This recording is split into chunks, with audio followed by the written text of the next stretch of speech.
Hola, hoy estaba dando clase con los alumnos, una clase telemática a través de Zoom, y estábamos hablando del mundo tardorromano.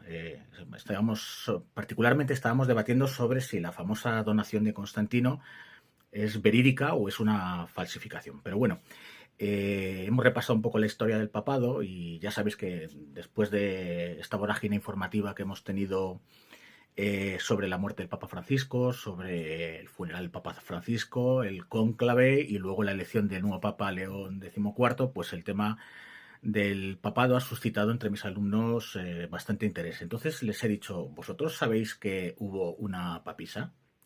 Y se han quedado así sorprendidos. Digo, sí, sí, una mujer papa, que llegó a papa.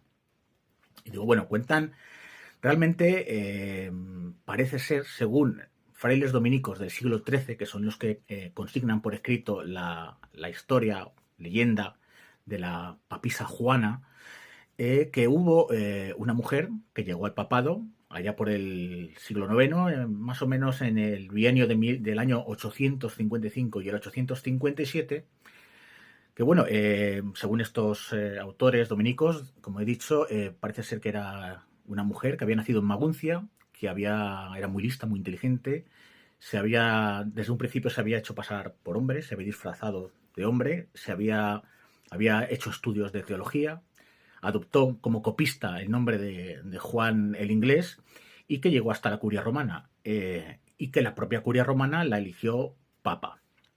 El problema fue que el papado, claro, fue breve. ¿Y cómo acabó el papado? Y esa es también parte de la leyenda, de la historia que nos cuentan en el siglo XIII. Pues no se sabe muy bien. Unas versiones dicen que en una procesión ya sabéis que antes a los papas los llevaban también en andas, como en España en la Semana Santa las diferentes figuras de santos y cristos, etcétera.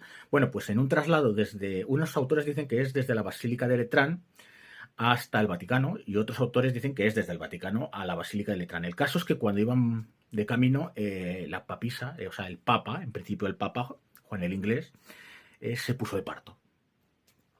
Y evidentemente escándalo, etcétera, y aquí pues acabó el papado.